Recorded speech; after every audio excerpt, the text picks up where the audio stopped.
Today's podcast of Parenting Great Kids is brought to you by MilkLife.com and Panama City CVB. Parents, with today's distractions and busy schedules, it's easy to lose sight of what's really important to us. From cooking with your kids to sipping a refreshing drink at home with them after a long day, Dairy Milk helps us savor the real moments that matter with the ones we love, while also giving our kids nutrients they need to grow strong and help them recharge. Friends, I'll tell you, when my kids were little, I always made sure that they had 3 servings of milk a day. It's got protein, nutrition, it tastes good, and they loved it, and it made them feel very satisfied. Learn more at MilkLife.com. That's MilkLife.com. Are you dreaming of a beach vacation? Get away to the sugar white sands and turquoise waters of Panama City Beach, Florida.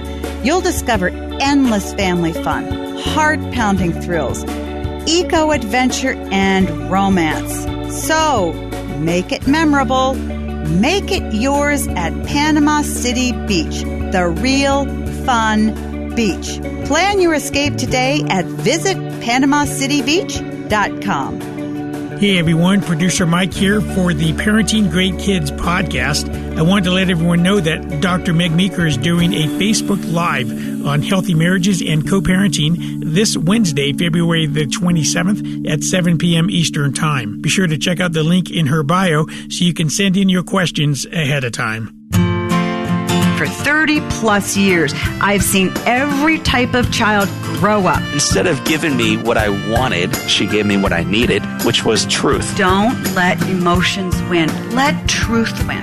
Do your very best, and you should have a lot of fun while you do it. And the better you get at something, the more fun you're going to have at something. You moms and dads are wired with everything you need to be a parent to a great kid. Welcome to Parenting Great Kids. This is episode number 75, and I'm your host, Dr. Meg Meeker. Today, my guest is Dr. Les Parrott. Les is a professor of psychology at Northwest University, and along with his wife, Leslie, is the founder of the Center for Healthy Relationships on the campus of Olivet University. Les has appeared on a variety of television shows, including 2020, The View, Good Morning America, NBC Nightly News, and CNN.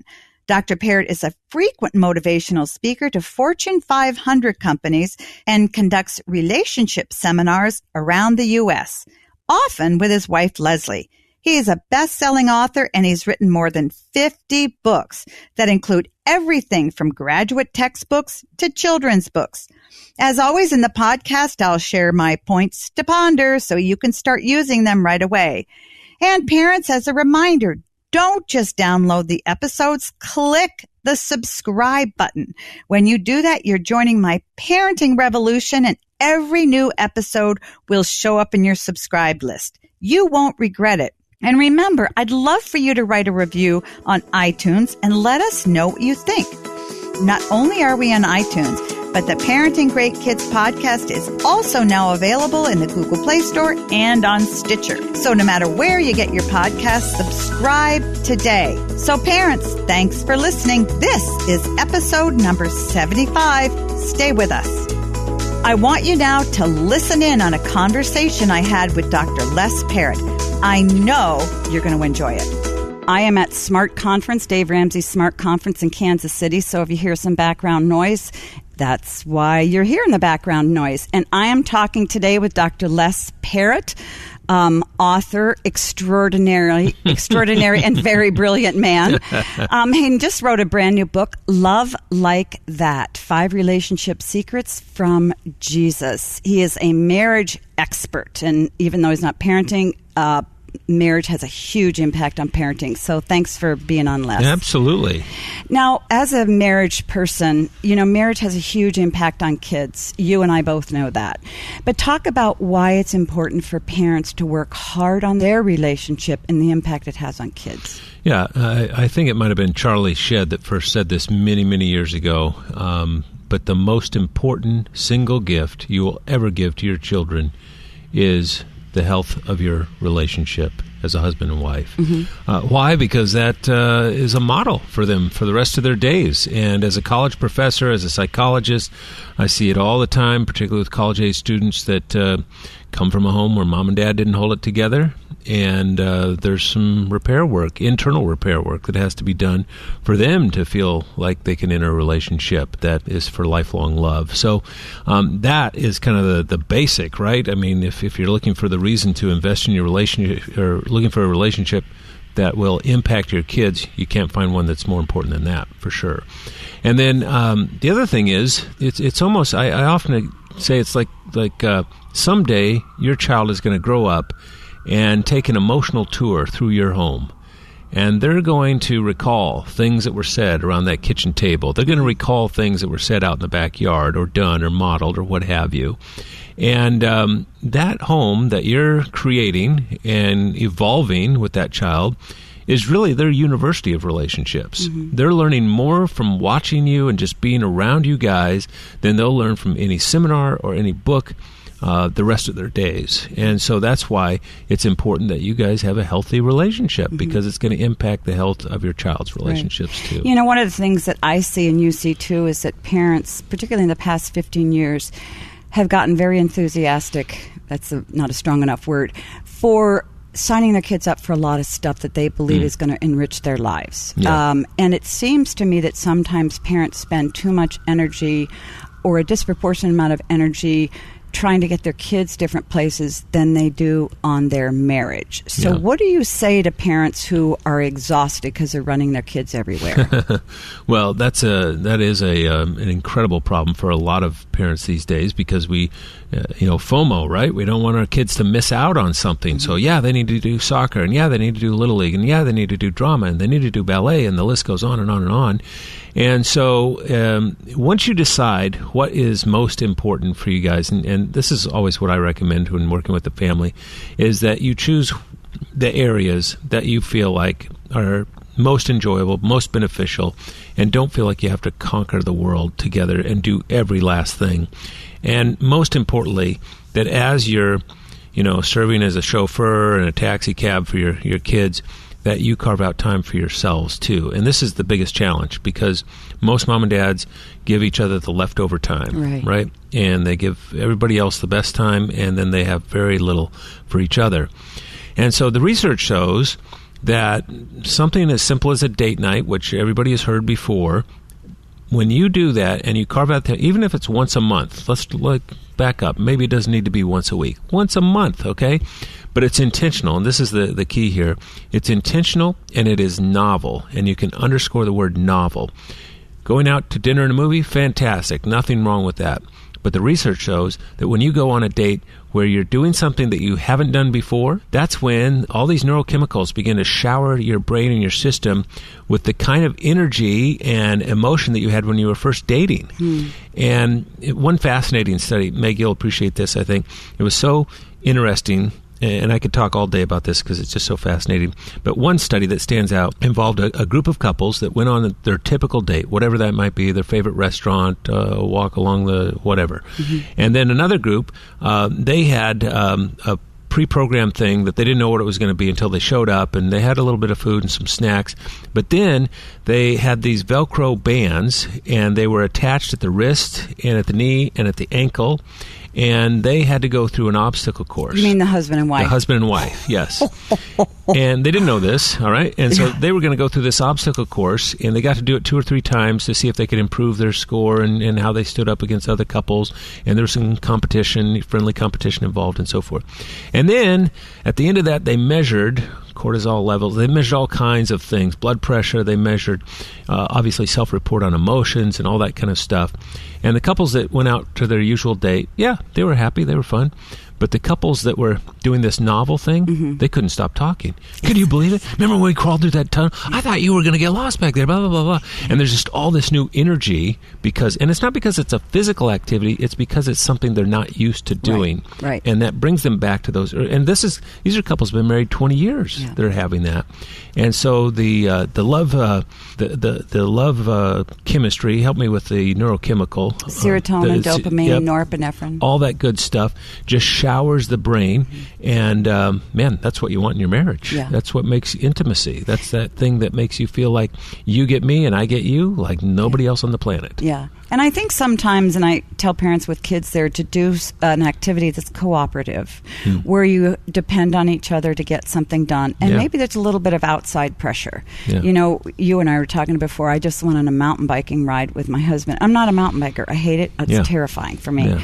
But, you know, we were out there. It was really fun because Walt really coached me, and he knew I was scared, and I think it really helped our relationship. Yeah. You know, whereas I like to do sort of easier stuff, you know, well, go and have a nice because dinner or Walt whatever. likes that, I'm guessing, you haven't told me this, but I'm guessing that Walt opened up more on that trip with you than he has when you're sitting around the house, watching TV, having dinner, whatever. He's opening up, because the research also shows that when a man is involved in an activity with his wife, he will talk more. Yeah. And women get so frustrated, wives get so frustrated because they think, oh, let's go out to dinner, let's go to Starbucks and we'll have coffee and we'll just talk. And then you go out and he just sits there. And because he needs an activity. It can be something as simple as walking around the block, I mean, in your neighborhood. It doesn't have to be mountain biking. Mm-hmm. By the way, I got to tell you that when I first read this research about the novel dating experience, I had this notification came in on my email from a Groupon or something like that, a discount.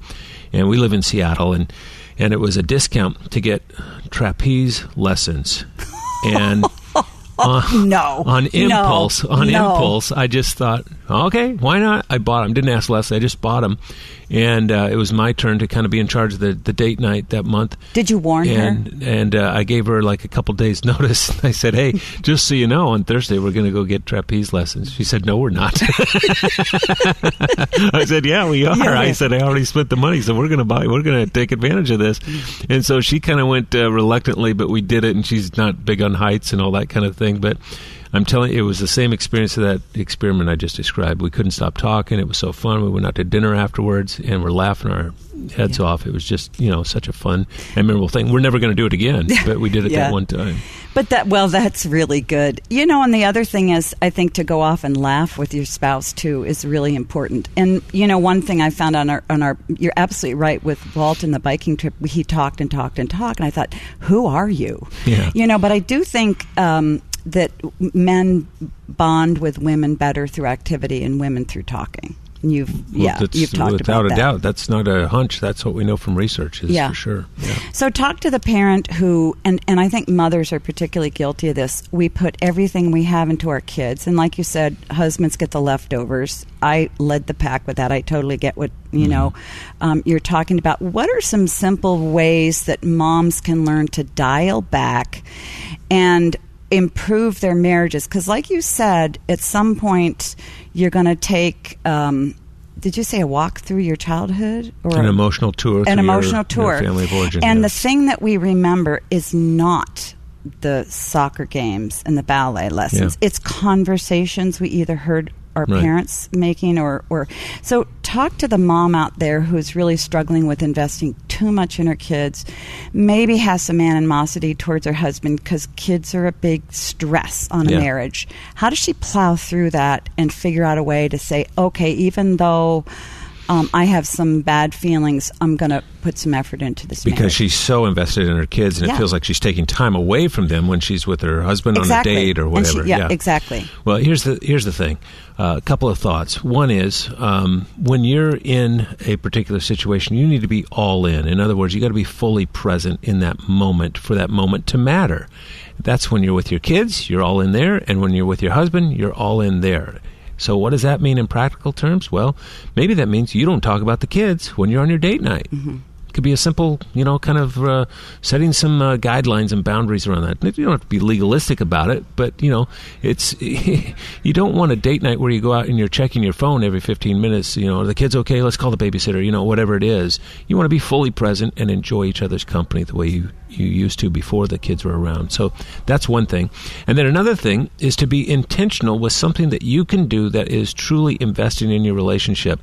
Meg, you know that Leslie and I were a part of the launch of the company eHarmony. Mm-hmm. We learned a lot about kind of how you can leverage technology in a person's love life. And so recently we developed an assessment tool. And to call it an assessment is kind of almost scary because it's not an evaluation, but we call it the Deep Love Assessment.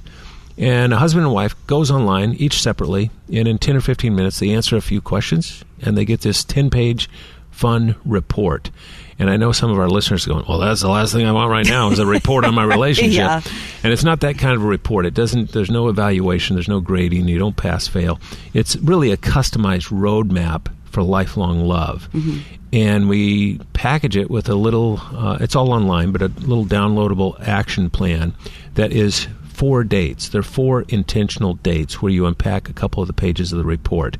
So it might be about your personalities and how you're designed, how you're hardwired, or how you're designed to manage conflict, or your talk style, or time. All the important stuff in our relationship gives you a sense for deeper self-awareness, and awareness is curative, as you know, and deeper empathy, that capacity to see the world from your spouse's perspective.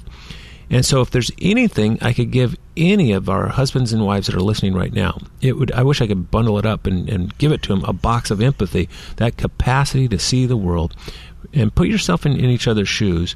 We know, for example, 90% of our conflicts totally dissipate if all we do is see that issue from the other person's perspective. That's pretty powerful, right? Mm-hmm. Just empathy. Yeah. And so it's those kinds of things. And so the Deep Love Assessment helps you do that. It's an on-road, on-ramp to deeper empathy, because now I get why he does that. Mm-hmm. Now I understand why she does that. And you understand each other, well, that deepens your capacity for empathy. And so many times it's not personal. We assume that a spouse's obnoxious behavior is because they don't like us. Right. Women particularly, we personalize everything. Walt is busy and biking with his guy friends every Saturday morning because he doesn't want to spend time with me. Well, no, that's not true. Right. But women, I think, tend to personalize it more than men. Yeah. And we know from research, too, that women are more likely to be triggered by feelings of not winning their husband's approval, and women feel safe, emotionally safe, oftentimes, and guys do, when you feel like your spouse is approving of what you're doing. And if you stepped on each other's safety needs, and so the wife is feeling, reading signs of disapproval where they don't exist, like, oh, he's going off mountain biking because he just doesn't like being around me, that can't help but to set up some weird kind of dynamic in your relationship. What does that mean? You got to test it out. You got to find out, ask questions, what's going on there, so you can really understand the motives that he needs exercise, or he needs to be with his buddies, or whatever it is. It's not about you. Mm-hmm. It's about him too. Right. I hear that a lot from women complaining that their husbands don't want to spend time, that they're going off and do this. And I think sometimes if we recognize it as a need, that my husband really has a need to exercise a lot. Right. He has so much energy, and to really, like you said, empathize. And there's some wives listening to us going, man, I wish my husband had that problem because he's not exercising at all. Yeah. Right? They can't win. Yeah. Can we? I mean, husbands just can't win. Yeah. Parents, I hope you're enjoying my conversation with Dr. Les Parrott. We need to take a quick break, but don't go anywhere. We'll be right back with more of my conversation with Dr. Les Parrott. Parents, Smilo is the new baby brand that takes care of the details so you can focus more on you and your growing family. Smilo brings you the best in feeding, soothing, pregnancy, baby, and toddler products, all in one place. Smilo's patented products are designed by doctors, engineers, and parents. Everything is backed up by proven medical claims, and all products have a 30-day satisfaction guarantee. Smilo is known for their 3-in-1 nursing and pregnancy pillows, bottles, pacifiers, baby lounger, sippy cups, one-of-a-kind baby bundles, and more. And I will tell you, every single one of the Smilo baby products is fantastic. They have the Monarch Pillow, which is a 3-in-1 pregnancy, nursing, and tummy time pillow that fits all your pre- and post-pregnancy needs. There are over 30 customizable positions, creating the perfect fit for all needs and body types. The Baby Lounger, it's temperature controlled to reduce the risk of overheating. It has breathable sidewalls. It cradles your baby and prevents rollover. It has an easy-to-remove and wash cover, and it assembles in seconds.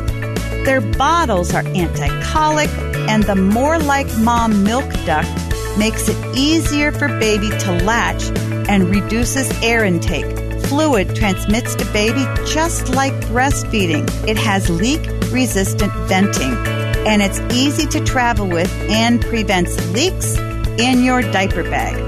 Purchase expertly designed products for your baby today only at SmiloBaby.com and use the code MEG for 20% off your order. That's SMILO Baby.com, code MEG. Support for today's show comes from Third Love. Third Love uses data points generated by millions of women who have taken the Fit Finder quiz to design bras with breast size and shape in mind. The results? A perfect fit and premium feel. Simply answer a few questions to find your perfect fit in 60 seconds. Then once you receive your bra, you can wear it, wash it, and put it to the test for 60 days. And if you don't love it, return it. And Third Love will wash it and donate it to a woman in need. It's all part of their 100% fit guarantee. This is hands down the most comfortable bra you'll own, with straps that won't slip, tagless labels, and lightweight, super thin memory foam cups. They even have a line of incredibly soft and breathable cotton bras. I want to tell you, friends, I love Third Love bras and underwear. The bras are comfortable. They don't slip. You don't have the straps that dig into your shoulders or pinch you in the back. They're so comfortable you don't even know you're wearing them. Third Love knows there's a perfect bra for everyone. So right now, they're offering my listeners 15% off your first order. Go to thirdlove.com/Meg now to find your perfect fitting bra and get 15% off your first purchase. That's thirdlove.com/Meg for 15% off today. So it sounds like a silly question, but how do you empathize with your spouse? Because we're wired so differently. So empathy is involved. It's like two wings of an airplane to get it off the ground. It involves both your head and your heart. I sometimes tell my counseling students that sympathy, which is not empathy, sympathy is staying on the shore and throwing out a life ring to somebody that's struggling in the water. Mm-hmm. And every decent human being on the planet does that. Mm-hmm. Empathy is more risky. It's actually diving into the water, risking your own well-being to bring that person back to safety. And not everybody does that. In fact, that's so rare we call those people heroes, right? Mm-hmm. And it's just as heroic when we do that in our relationship. So when you say, how do you empathize, you got to do both of those. You've got to analyze with your head, and you got to sympathize with your heart. Those are the two wings. That's what combines to get empathy off the ground. And by the way, most of us think we already do this better than we really do. Mm-hmm. The research shows that. And we don't. When was the last time you intentionally tried to put yourself in your partner's shoes and see the world from their perspective? We don't do that very intentionally, you know? No. And when was the last time they did that for you? It's like getting a gold bar. It's like handing somebody something of incredible value. It's like, whoa, I wasn't expecting this. Will you do that for your spouse? Just do it tonight sometime when they're not expecting it. And, if they haven't heard this podcast, it's going to come out of the thin air and they're going to go, wow, what's happening here? This is incredible. And it's so interesting because just sometimes the smallest changes, tweaking, make huge differences in your relationship. One of the things I found is that when I was talking to Walt, I wasn't using a very good tone of voice. My tone of voice was like, no, I understand you don't. Mm-hmm. And when I flipped it a little bit, just speak up to him a little more, speak more respectfully, our whole relationship changed. Yeah, because he just needed that to feel respected. Yeah. Number one problem that couples have that is hard for you to coach them through? Well, it's a lack of empathy, I would say, because that's just so foundational. But that's kind of the hub of the wheel for so many relationship skills. That's our social intelligence stems from all that. So that's a key one. But conflict, managing conflict. Couples, Leslie and I, as you well know, do this thing around the country called Fight Night. It's a 2.5-hour date night. And it's all about conflict and how you manage conflict. And so I would say that skill, and John Gottman, a researcher in my home city of Seattle, has discovered that he can predict with a 94% accuracy rate whether a couple will succeed or fail in their marriage based solely on how they fight, not whether they fight, but how they fight. And there's certain things that he's looking for, criticism and contempt and defensiveness and all these things we want to avoid. And so I think that's probably what tops the list for me, is knowing how, first of all, you're hardwired to manage conflict, because everybody kind of comes at that differently, and understanding how your spouse is hardwired to do that, and then using it to your advantage. Because the truth is, conflict, if you know how to fight a good fight, conflict becomes the price we pay for a deeper level of intimacy. And by the way, if you're looking for a way to help your kids through your marriage, seeing how conflict is modeled in a healthy way is huge. One of those gifts. Because conflict is part of life, whether it's in your marriage. And that's why, sometimes people will ask, my wife Leslie is a marriage and family therapist, I'm a psychologist, and, hey, should we fight in front of the kids or do that and save that or whatever? And my answer is always fight in front of the kids when you have a fight, as long as you resolve it in front of the kids. If you have unresolved conflict, no, keep that away from them. They need to see healthy models. It doesn't mean you have to solve it within 5 minutes. It might go on for some time, but they need to see the resolution to it as well. Right. I assume you're not talking about people screaming at each other. And that's a whole different, that's a very different kind of type style. Hopefully not many of us are prone, although, you have an anger problem, and that raises the volume for sure. But that tends to be a personality or characterological issue, not a conflict issue. Right. Yeah. We only have a few minutes left. You have a fabulous book, Love Like That. Yeah. Why'd you write it, and what's it about? So this book, I've written a lot of books on relationships and marriage, mostly with my wife Leslie, and this book is different. It's special. Years ago, I read this little passage in Ephesians 5, where Paul describes how Jesus loves. And then at the end of it, after this paragraph of describing how Jesus loves, he says this 3-word sentence, love like that. And I remember the first time I read that, I went, right. Are you kidding me? How in the world are you supposed to? The bar is so high, and you feel like such a failure, even in the attempts to do that. And then I was reading in other parts of the scripture, and Jesus himself, not just Paul, is not just suggesting, hey, try to love like Jesus. No, it's a command. Love like Jesus. Love like that.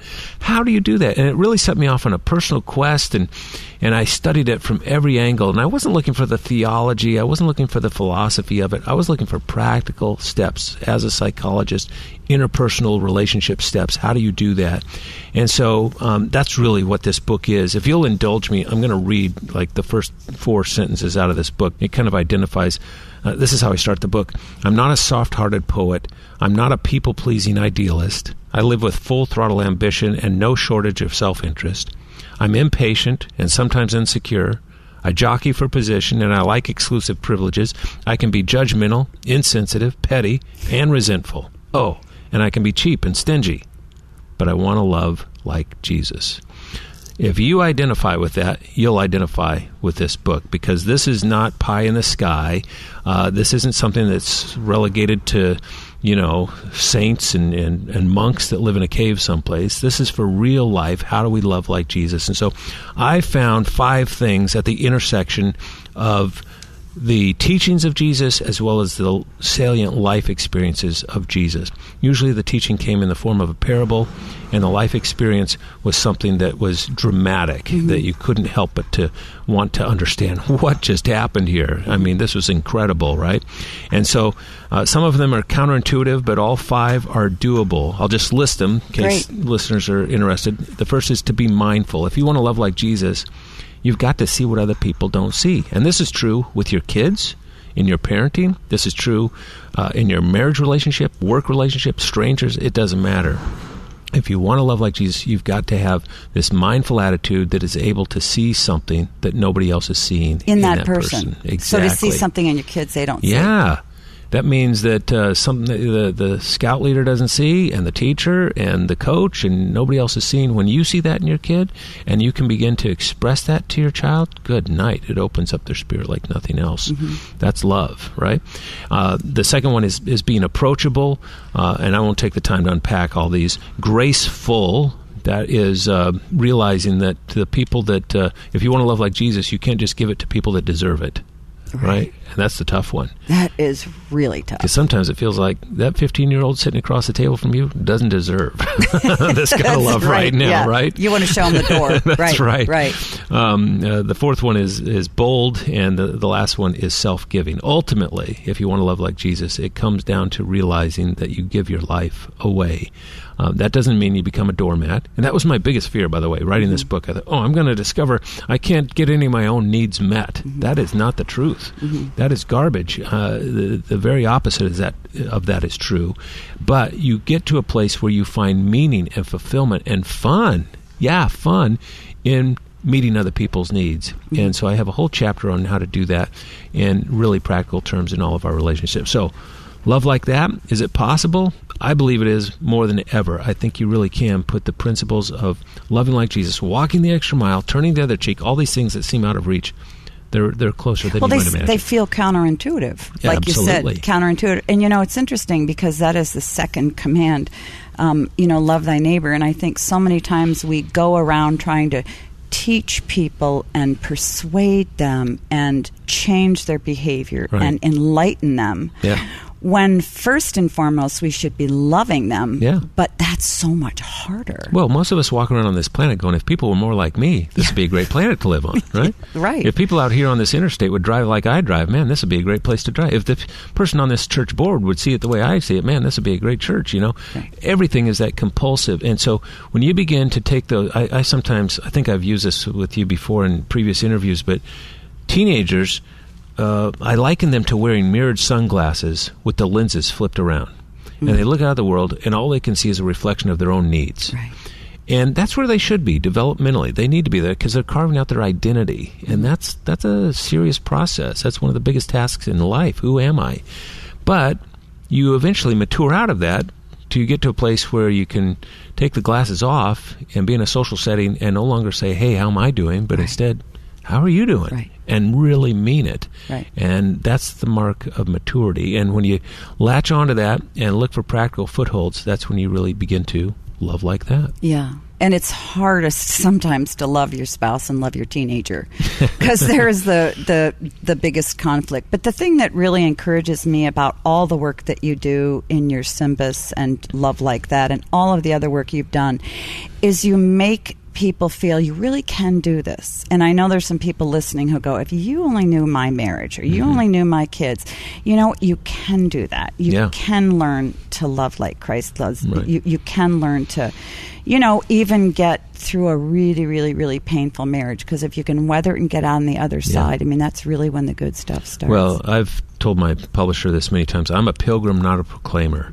I am writing these books and giving these talks for me, and Leslie feels the same way. Yeah. And so we don't stand on a pedestal and say, hey, look how we got it all together. We say, take a look at us and the mistakes we've made and what we've learned from those, and maybe that can benefit you too. Yeah. I always say we write books to figure out our own problems because we're trying to muddle through something. Yeah. Well, Les, thank you so much for being with me. Hey, it's always fun to be in this conversation with you, and I love it that you do this podcast because you're reaching lives and you're reaching parents right where it counts.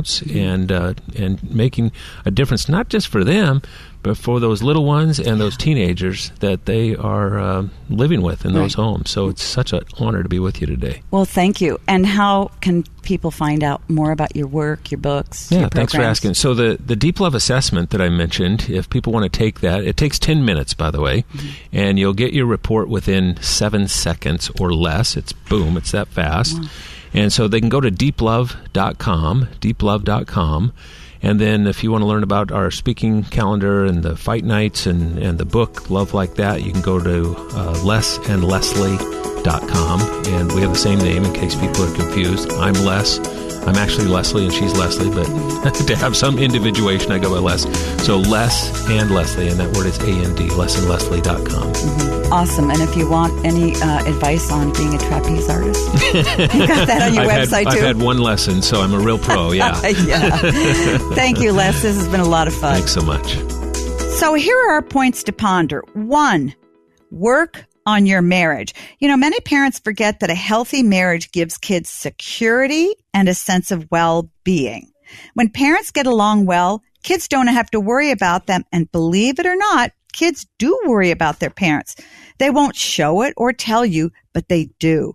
The best thing that you can do is to speak up to your spouse, not down to your spouse. Don't criticize your spouse in front of the kids, and set aside time to spend alone with each other. Do what you can to keep the romance alive, even if you're tired or you don't feel like it. 2, get on the same page with your spouse. Even nice kids are manipulative at times, and when it comes to getting what they want, they play one parent off the other. Watch out for this. A child may say that the other parent is unfair, mean, or too strict. Then the other parent will compensate and give in to the child. This is terrible for kids, so avoid it, particularly if you're divorced. So make 5 to 6 rules that you both agree on and stick to them with your kids. This will erase their ability to manipulate either one of you, and it will make them a lot happier. 3, be patient with your spouse. Parenting with another person is really hard. We think it should be smooth and easy, but it's far from it.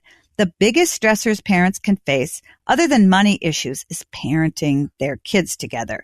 You'll disagree with your spouse and there will be conflict.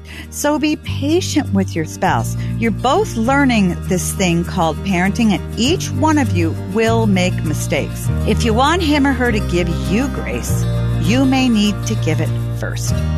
All right, parents, let's get social. I want to hear from you. I like interacting with you. You can connect with me on Facebook, Twitter, and Instagram at Meg Meeker, MD, or if you have a question, send it to askmeg@megmeekermd.com. Today I have a question from Maria, and she writes, Dear Dr. Meg, my daughter is a freshman in high school and excels academically. She's self-driven, conscientious, and independent. She's talented athletically and musically, playing soccer and taking piano lessons year-round. This year, she took on a heavy load, signing up for 7 classes, including 4 honors classes and 1 AP course. I've noticed that her level and frequency of stress has increased significantly. She doubts herself. She wants to go to a competitive college because her dream is to become a pediatrician, but she worries that her SATs won't be good enough or she won't have the right credentials to get in. I've read that the acceptance rate at competitive college is in the single digits today. I've also read articles suggesting students should craft a plan for classes, extracurriculars, summer internships, SAT classes, etc., beginning in 9th grade to even get a chance of having their applications reviewed. While I recognize the highly competitive nature of pursuing a degree in the field of medicine, I want to encourage and help my daughter achieve her goals. I don't want her to lose sight of what education and life are truly about. I want her to find what truly interests her, make friendships, enjoy being a kid a little longer. Well, Maria, you have a very driven, highly disciplined daughter on your hands. And the fact that she's stressing out about these things in 9th grade is a big red flag. She probably has some OCD tendencies where she gets stuck on something and she acts on them compulsively. And she worries a lot. And it's really important when you have a daughter like this to try to rein her in. Because if you don't, by the time she's a senior, she's going to burn out. She's going to be stressed, have anxiety, have depression. So first, I would tell her repeatedly that more important than grades or getting into the best college is being a woman of substance. This is what will make her excel at anything. Talk to her about the importance of character and point out her character strengths: humility, patience, courage, tenacity, integrity, and talk to her about those frequently. With a daughter like this, it's really important that you do that repeatedly to get her focus off of what she looks like on paper and what she needs to be like on paper. Second, encourage her not to compete with her friends. Now, I know this is really hard, but it will lead to more anxiety, and she'll end up doing that the rest of her life. I don't know where you live. If you live on the West Coast or the East Coast, it's really hard because the whole environment is competitive. I know because I grew up outside of Boston, but it's really important that you let her know that she will end up exactly where she's supposed to be. And believe it or not, she can go to a lot of different colleges in the United States that aren't top tier schools and get into medical school, or she can go to a top tier school and not get into medical school. So the whole process of graduate school, medical school, whatever, is really kind of a crapshoot. It really is. And you need to just teach her to hold it more lightly, but reassure her she'll end up exactly where she's supposed to be. Third, take her away on weekends whenever you can and help her have fun. No work, no laptop, no iPad. Tell her to turn the cell phone off periodically, but you need to help her focus on doing something fun. She'll give you a lot of pushback. She won't want to go. She'll say her grades will suffer, but just at least start taking her way for a day here and there. It'll really help her with some of her anxiety. And 4, you and her dad need to have a very low-key attitude. And by this, I mean, don't talk to her about what she needs to do to get in the best college. Don't talk to her about what her grades are, what, the soccer game was and how her music lessons are going. Really downplay that and focus on talking to her about how she is doing and how life is doing. Get her out of her own mind if you can. And if she feels that you and dad are wound up about this, believe me, she will be wound up about it. And that's really important. Parents, I love answering your questions, so please keep sending them in to me. You can email me any parenting question to askmeg@megmeekermd.com. Again, that's askmeg@megmeekermd.com. I want to thank my guest, Dr. Les Parrott. Check out his website at lesandleslie.com. Once again, that's lesandleslie.com. Les is also on Facebook and Twitter and Instagram. Or you can just Google him, Dr. Les Parrott, on your internet browser. Let's recap my points to ponder. 1, work on your marriage. 2, get on the same page with your spouse. And 3, be patient with your spouse. So until next time, parents, always remember that great kids are raised, not born. Hey, this is Bobby, producer of Meg Meeker's Parenting Great Kids podcast. We hope you've enjoyed listening to episode 75, Marriage and Your Kids. And thanks to you, Dr. Meg's Parenting Revolution has grown to over 2 million downloads. You can like Dr. Meeker on Facebook and follow her on Twitter and Instagram at MegMeekerMD. As a reminder, go to MegMeekerMD.com and sign up for her newsletter for giveaway opportunities and updates. And don't forget to share the podcast, write us a review, and click subscribe so you won't miss an episode.